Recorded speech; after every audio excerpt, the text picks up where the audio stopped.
உலகம் முழுவதும் உள்ள சன்லைஃப் தொலைக்காட்சி நேயர்களே, உங்கள் அனைவருக்கும் வணக்கம். இது நாட்டு மருத்துவம், நலம் தரும் மருத்துவம், எல்லோருக்கும் ஏற்ற பக்க விளைவுகள் இல்லாத பாதுகாப்பான பணச்செலவுகள் இல்லாத மருத்துவம். எளிய மருந்துகளை இந்த நிகழ்ச்சியிலே நம்ம ஒன்றாக பார்த்து பழகி பயன்பெற்று வருகின்றோம். இன்று சில மருத்துவ கருத்துக்களை நாம் தெரிந்து கொள்வோம். வலியுடன் கூடிய மாதவிலக்கு, த டிசோரியா என்று சொல்லுவார்கள்.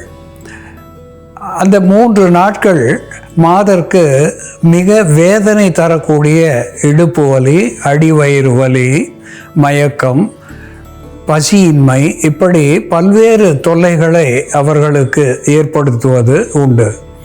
இப்படிப்பட்ட நிலையிலே கருப்பை குற்றங்களை தணிப்பதற்காக மிளகு ஒரு அற்புதமான மருந்தாகி பயன் தருகிறது. 10 மிளகு எடுத்து லேசாக வறுத்து இடித்து பொடித்து வைத்து கொண்டு அதனோடு போதிய கற்கண்டு இனிப்புக்காக சேர்த்து மிளகு பொடியையும் கற்கண்டையும் 1 டம்ளர் நீரில் இட்டு அதை அரை டம்ளர் ஆகும் வரையிலே காய்ச்சி அந்தி சந்தி என்று 2 வேளை அந்த மாதவிலக்கு காலத்திலே பருகி வருகின்ற பொழுது இந்த வலி என்பது இடுப்பை பற்றிய வலி, அடிவயிற்றை பற்றிய வலி, உடலை பற்றிய சோர்வு அத்துணையும் போக்கி அந்த டிசூரியா என்கின்ற வலியிலே இருந்து அவர்களுக்கு விடுதலையை தரும் என்பதை சுட்டிக்காட்ட விரும்புகின்றேன். அன்பான நேயர்களே, நாம் உணவுக்காக சுவைக்காக பயன்படுத்துகின்ற கொத்தவரங்காய், த கிளஸ்டர் பீன்ஸ் என்று ஆங்கிலத்திலே சொல்லுவது வழக்கம். இந்த கொத்தவரங்காயை வற்றலாக்கியும் சாப்பிடுவது, சுண்டைக்காயை போல வற்றலாக்கி சாப்பிடுவது வழக்கம்.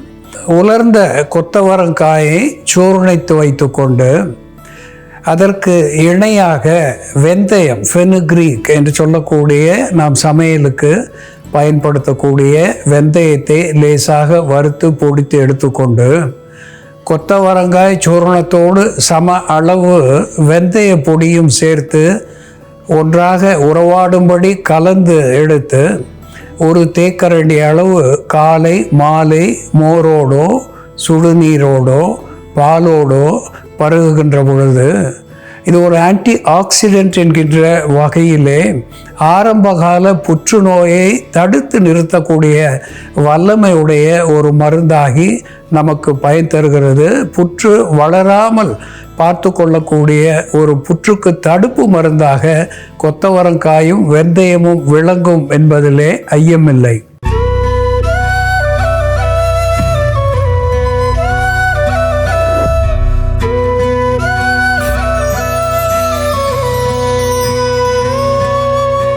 அன்பான நேயர்களே, ஏரிக்கரைகளிலே, ஏரிகளினுடைய உட்பகுதியிலே கூட நமக்கு எளிதாக கிடைக்கக்கூடிய ஒரு மூலிகை கருவேல மரம், அகேசியா நிலோட்டிகா என்ற தாவர பெயராலே சுட்டப்பெறுவது கருவேல். இந்த கருவேல மரம் சாதாரணமாக முன்பெல்லாம் தெருக்களிலே கருவேலங்குச்சியை பல் துலக்குவதற்காக நாம் இப்பொழுது பயன்படுத்துகின்ற பிரஷ் என்கின்ற வகையிலே தூரிகையாக அதை மென்று பல் துலக்குவது என்பது வழக்கமாக இருந்தது. தெருக்களிலே அதை கட்டுகளாக கட்டி விற்பது வழக்கம். ஆலும் வேலும் பல்லுக்கு உறுதி என்ற ஒரு பழமொழியை சொல்லியிருக்கிறார்கள். சாதாரண பற்களை கூட கல்லை போல இது பலமாக்கக்கூடிய ஒன்று என்று தமிழிலே சொல்லுவது வழக்கம். இது ஒரு ஸ்டிப்டிக் எமஸ்டாட்டிக் என்கின்ற மருத்துவ குணத்தை பெற்றிருக்கிறது. துவர்ப்பு சுவையுடையது, அஸ்ட்ரிஞ்சன்ட் என்று சொல்லக்கூடிய வற்றச் செய்யும் தன்மையை இந்த கருவேலம் பெற்றிருக்கிறது.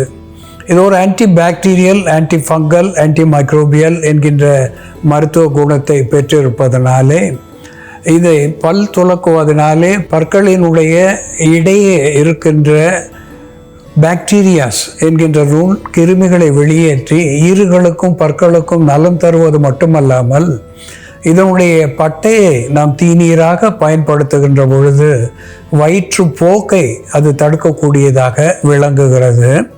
குருதி போக்கை நிறுத்தக்கூடியதாக விளங்குகிறது. குறிப்பாக ஹெமஸ்டைட்டிஸ் என்று சொல்லுகின்ற சளியுடன் கூடிய குருதிப்போக்கு, தி பெக்டோரல் டிசீஸ் என்று ஆங்கிலத்திலே சொல்லுவார்கள், நுரையீரலை பற்றிய நோய்கள், இவற்றை போக்குவதற்கு இந்த கருவேலம் பட்டை சூரணம் ஒரு நன்மருந்தாகி பயன் தருகிறது. இந்த கருவேலம் பிசின்கள் நாம் உணவாக பயன்படுத்துகின்ற பொழுது மருந்தாகி அது விந்து உற்பத்தியை அதிகப்படுத்தக்கூடியதாக விளங்குகிறது. மேல் இன்ஃபெர்டிலிட்டி என்று சொல்லக்கூடிய ஆண் மலட்டு தன்மையை போக்கக்கூடிய ஒன்றாக இந்த கருவேலம் பிசின்கள், ஒரு 10 கிராம் கருவேலம் பிசினை இரவு நேரத்திலே ஊற வைத்து காலையிலே அதை பாலில் இட்டு இனிப்பு சேர்த்து பருகி வருகின்ற நிலையிலே இது ஆண் மலட்டு தன்மையை போக்குகின்ற வகையிலே விந்து உற்பத்தியை அதிகப்படுத்துகிறது. பயணத்தன்மை என்கின்ற மொட்டிலிட்டி என்கின்ற நிலையையும் அது அதிகப்படுத்தி ஆண் மலட்டை நீக்கி புத்திர பாக்கியத்தை தரக்கூடியதாக விளங்குகிறது. அன்பான நேயர்களே, இந்த கருவேலம் எப்படி மருந்தாகிறது என்று செயல்முறையிலே பார்ப்போம், வாருங்கள். நேயர்களே, நாம இன்னைக்கு கருவேலம் பிசின் மற்றும் பாதம் பருப்பை பயன்படுத்தி உடல் வன்மையை அதிகரிக்கக்கூடிய ஒரு மருந்து, உடல் சூட்டை தணித்து வயிற்றில் உள்ள புண்களை ஆற்றக்கூடிய ஒரு பானம், அதே போல நரம்புகளுக்கு பலம் தரக்கூடிய ஒரு பானம், நோய் எதிர்ப்பு சக்தியை அதிகப்படுத்தக்கூடிய ஒரு மருந்து எப்படி தயார் பண்றதுன்னு பார்க்கலாம். இதற்கு தேவையான பொருட்கள்: ஊற வைத்த கருவேலம் பிசின், பாதம் பருப்பு ஊற வைத்தது, கற்கண்டு, பசும்பால். நம்ம ஊற வச்சிருக்க பாதம் பருப்பு எடுத்துக்கலாம்.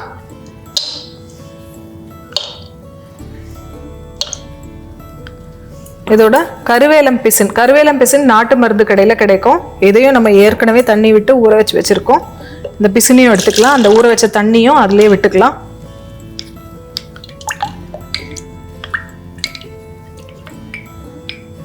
கருவேலம் பிசின் பாதாம் பிசின் மாதிரியே நம்ம ஊற வச்சோம்னா நல்ல ஜெல்லி மாதிரி ஆயிடும்.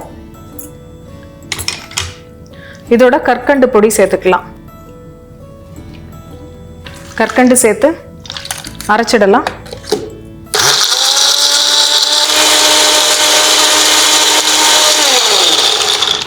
இப்போ நம்ம பாலை காய்ச்சிய பசும்பால் அது சூடு பண்ணிடலாம். இந்த கருவேலம் பிசின் பாதம் பருப்பு சேர்ந்த விழுத நம்ம அதிக நேரம் கொதிக்க விடாமல் பாலை மட்டும் நல்லா சூடு பண்ணிவிட்டு கடைசியாக இதை மிக்ஸ் பண்ணிவிட்டு ஸ்டவ் ஆஃப் பண்ணிடலாம்.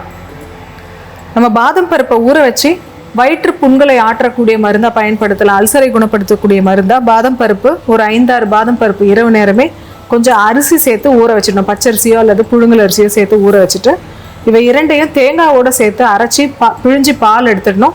அதோட கொஞ்சமாக கற்கண்டு சேர்த்து நம்ம அந்த பாலை காய்ச்சி தினமும் காலையில் வெறும் வயிற்றில் குடிச்சிட்டு வரும் பொழுது வாயில் உண்டாகக்கூடிய புண்கள், வயிற்று புண்கள் இது எல்லாமே ஆறும். இந்த பால் நல்லா கொதிச்சிடுச்சு. நம்ம அரைச்சி வச்சிருக்க இந்த கருவேலம் பிசின் பாதம் பருப்பை சேர்த்துடலாம். வேணும்னா நம்ம இதில் கொஞ்சமாக ஏலக்காய் கூட மிக்ஸ் பண்ணிக்கலாம். பாதம் பருப்பு, கருவேலம் பிசின், கற்கண்டு மற்றும் பால் சேர்ந்த இந்த பானம் குழந்தைகளுக்கு வாரம் ஓரிரு முறை நம்ம கொடுத்துட்டு வரும்பொழுது அவர்களுக்கு உடல் வன்மையை அதிகரிக்கக்கூடிய மருந்தா, இம்யூனிட்டியை பூஸ்ட் பண்ணக்கூடிய ஒரு மருந்தா இது செயல்படும்.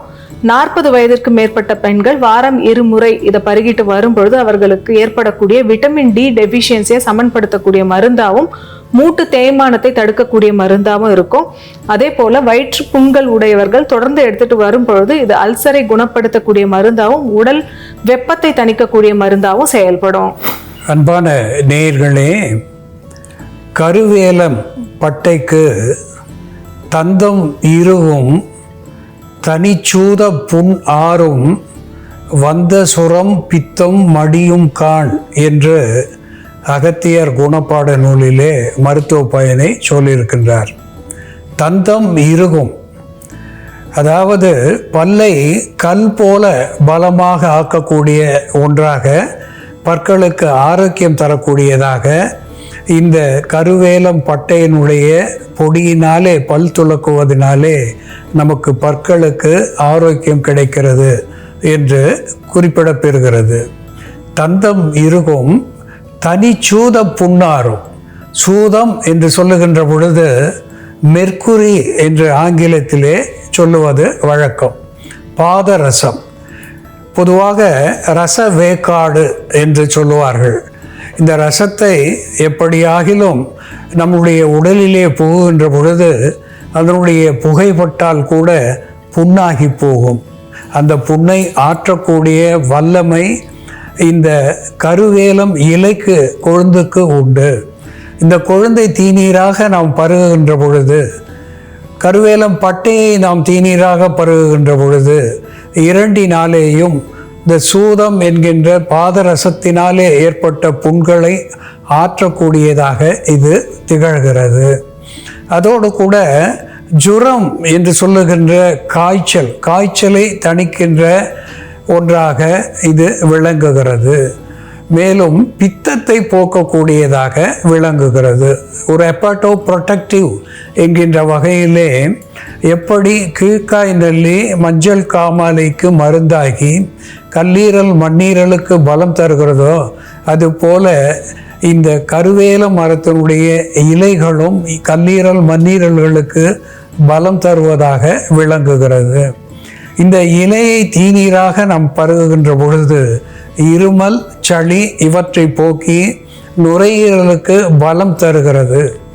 அதோடு இங்கே பாதம் பருப்புகளை நாம் இதோடு சேர்த்திருக்கின்றோம்.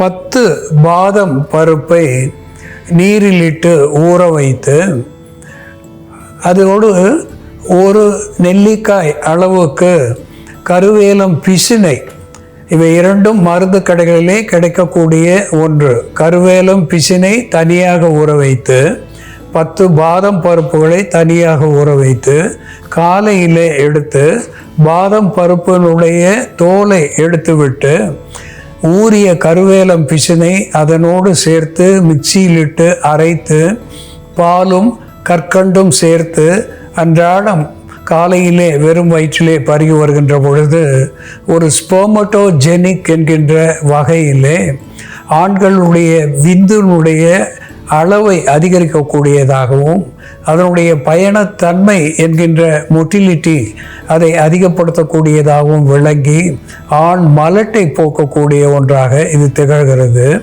உடலுக்கு பலத்தை தருகிறது. அல்சர் என்கின்ற குன்மம், வயிற்று வலி, வயிற்று புண் இவற்றையெல்லாம் போக்கி சிறுநீரக தாரையிலே இருக்கின்ற எரிச்சல், குருதியோடு கலந்து வருகின்ற சிறுநீர் இவற்றை போக்குகின்ற ஒன்றாக விளங்குகிறது.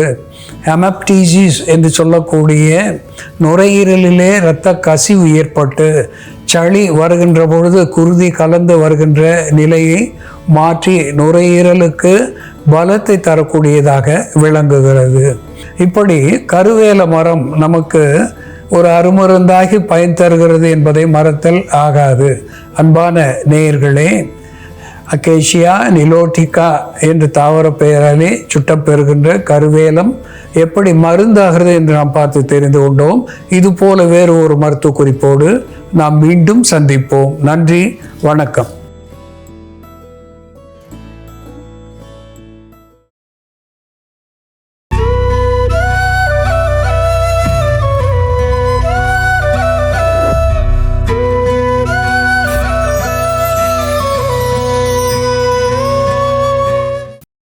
இன்னும் பல வீடியோக்களை காண சன் லைஃப் சேனலை சப்ஸ்கிரைப் பண்ணுங்க.